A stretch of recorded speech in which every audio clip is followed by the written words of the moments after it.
Well, that's Benjamin Netanyahu. Now, the stage is set for the world's largest sports event. The Paris Olympic Games kicks off tomorrow with an opening ceremony that will see over 10,000 athletes parading along the Seine River aboard more than 90 boats. The Indian contingent has its eyes set on improving its Tokyo medal tally of 7. The contingent comprises 117 athletes across multiple sports.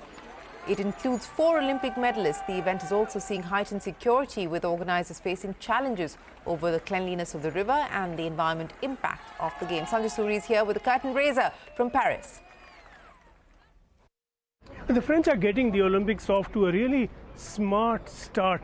Just consider the usual, where you have an Olympic stadium and the host country sets up effects and sets the stadium up as a stage on which to exhibit its unique talents and its history, its culture, really the showpiece for what it wants to present to the world. And consider the difference here in Paris. All of central Paris is now the stage. The Olympics athletes, the contingents will not march through a stadium. They will travel on boat along the river Seine right through the heart of Paris, a 6-kilometer long stage.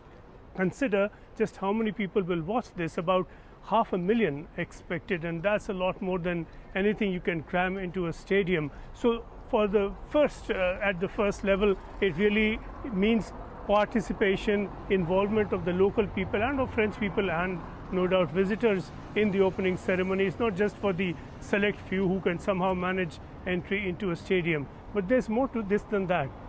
Consider that the Olympics is the biggest sporting event in the world. The number of people who watch, it's going to be such a showcase, such a show-off for Paris to the world. All of Paris will be on show.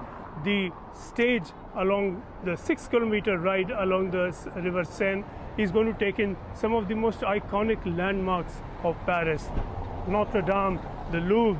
And this is really going to be a presentation to the world. Consider also that Paris is perhaps the most visited city in the world. By some estimates, about 50 million visitors to Paris every year, spending about 30 billion euros just within Paris. So there's a lot of money in tourism for Paris, and this is only going to multiply the viewing and invite more tourists. It makes show sense and it makes money sense. And to that extent, France and Paris particularly are already a winner. Sanjay Suri there with the curtain raiser of the Olympic Games kicking off in Paris tomorrow. And of course, you can catch all the action right here on CNBC-TV18. With that, it is time for us to wrap up our special broadcast. The news continues. Stay tuned. We're back in a moment with more.